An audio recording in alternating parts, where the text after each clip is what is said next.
नमस्कार दोस्तों, फिर से एक बार आपका स्वागत है ट्रैक्टर लर्निंग सेंटर से। तो आज हम डिस्कस करने वाले हैं दोस्तों, एक्चुअल में प्रैक्टिकली ट्रैक्टर में पावर ट्रेन कैसे होता है, पावर कैसे ट्रांसमिट होता है। तो इसके ऊपर मैंने एक वीडियो बनाया हुआ है पावर ट्रेन ऑफ ट्रैक्टर का। उसमें मैंने आपको बोर्ड पे समझाया था कि किस तरीके से पावर ट्रेन थ्योरेटिकली हमने देखा था कैसे ट्रांसमिट पावर हो रहा है।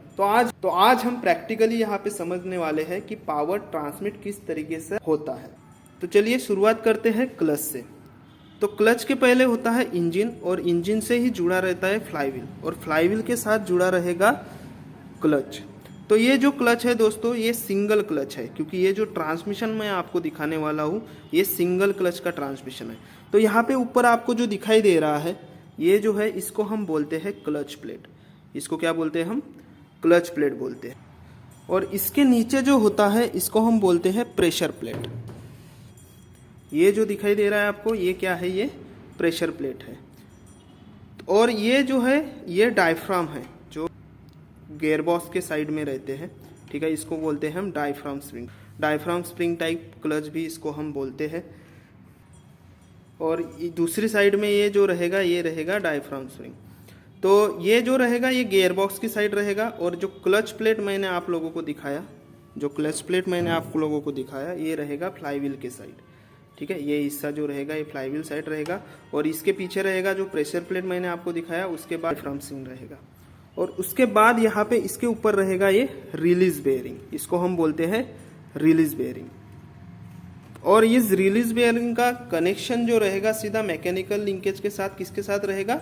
क्लच पैडल के साथ रहेगा।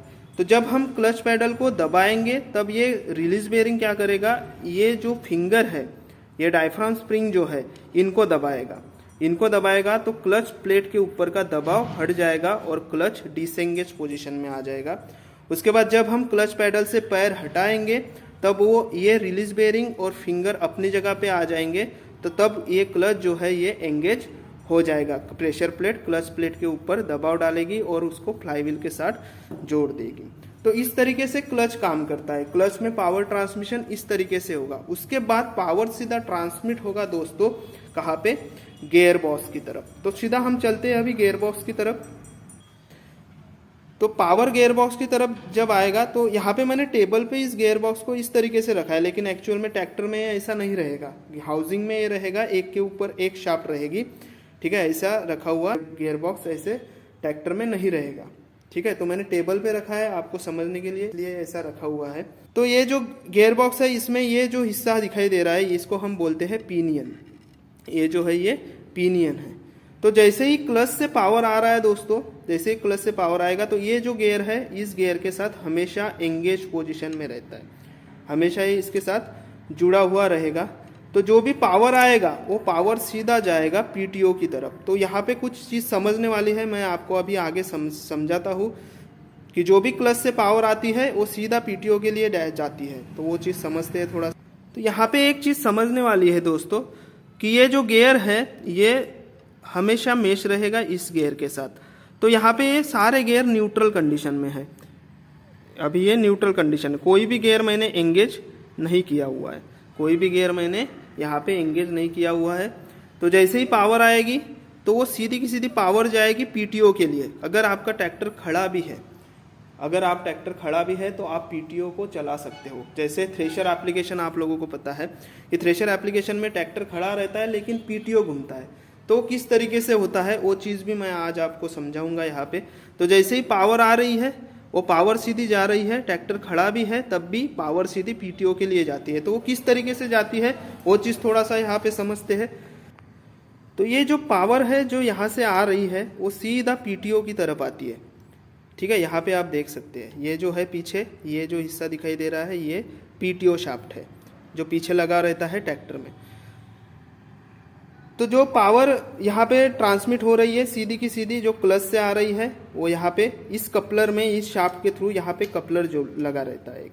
ठीक है, ये कपलर का कनेक्शन होता है पीटीओ एंगेज और डिसएंगेज लीवर के साथ, जो ड्राइवर सीट के नीचे रहता है, जिससे आप पीटीओ को घुमाना है तो एंगेज करते हैं, कि पीटीओ को रोकना है तो डिसएंगेज करते हैं। तो ये कपलर होता है अंदर से यहाँ पे, इसका कनेक्शन सीधा फॉर्क की सहायता से उस लीवर के साथ होता है। तो जब मैं इसको एंगेज करता हूँ तो पावर, तो मैंने अभी इसको एंगेज किया है, ठीक है, पीटीओ मैंने एंगेज कर दिया। अब देखिए जब मैं पीटीओ को घुमाता हूँ तो आप देख सकते हैं ये शाफ्ट पूरा का पूरा घूम रही है, ठीक है, ये शाफ्ट जो है वो पूरी की पूरी घूम रही है, मतलब क्लच से आने वाला पावर सीधा पीटीओ की तरफ आता है, ठीक है। तो ये हो गया।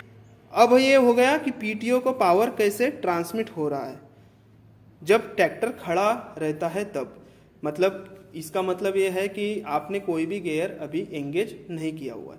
जब आप फर्स्ट गियर या सेकंड गियर थर्ड गियर में लगाते हैं ट्रैक्टर को, तब कैसे पावर ट्रांसमिट हो रहा है वो चीज़ अब हम समझने की कोशिश करते हैं।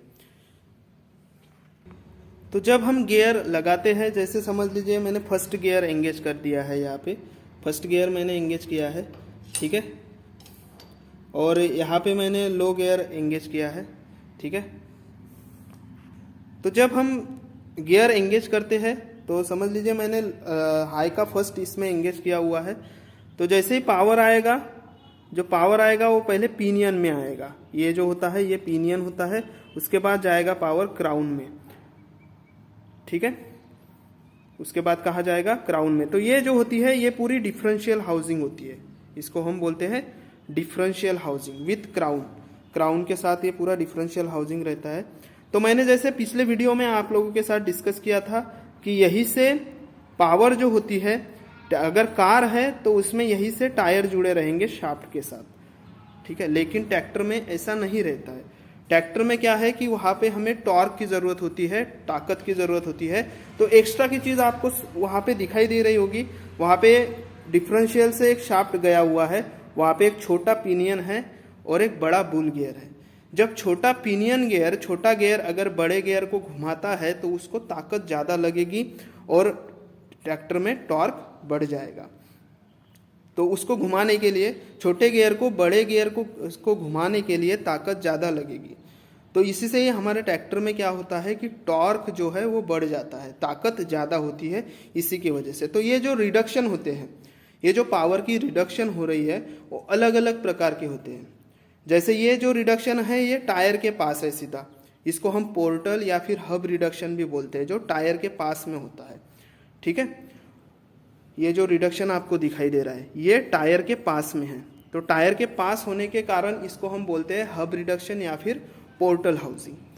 और एक होता है जो डिफरेंशियल के सीधा पास में होता है, ठीक है, तो उसको हम इनबोर्ड रिडक्शन बोलते हैं। अलग अलग नाम के रिडक्शन जैसे ईपीआई, प्लानिटरी रिडक्शन भी ट्रैक्टर में अभी यूज़ किया जा रहा है।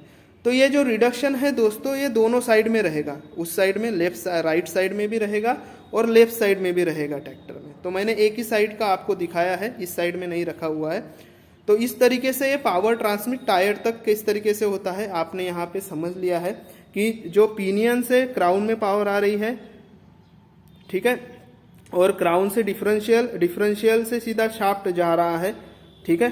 तो वो शाफ्ट को एक छोटा गियर है, पिनियन गियर है, उसके बाद में एक बड़ा बुल गियर लगाया हुआ है। जो बुल गियर क्या करता है, टॉर्क को बढ़ाता है, ताकत को बढ़ाता है, ठीक है।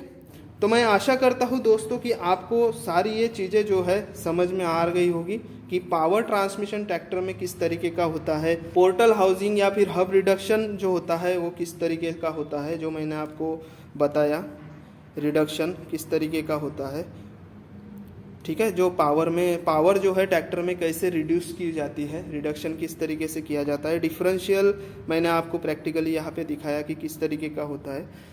तो ये सारी चीज़ें हैं दोस्तों, इसको हम एक एक करके बारीकी से समझेंगे। डिफरेंशियल कैसे कार्य करता है या फिर गियर बॉक्स कैसे कार्य करता है, किस तरीके से इसमें पावर ट्रांसमिट होता है, ये सारी चीज़ें हम एक एक करके समझने वाले हैं। तो मिलते हैं दोस्तों नेक्स्ट वीडियो में, तब तक के लिए धन्यवाद।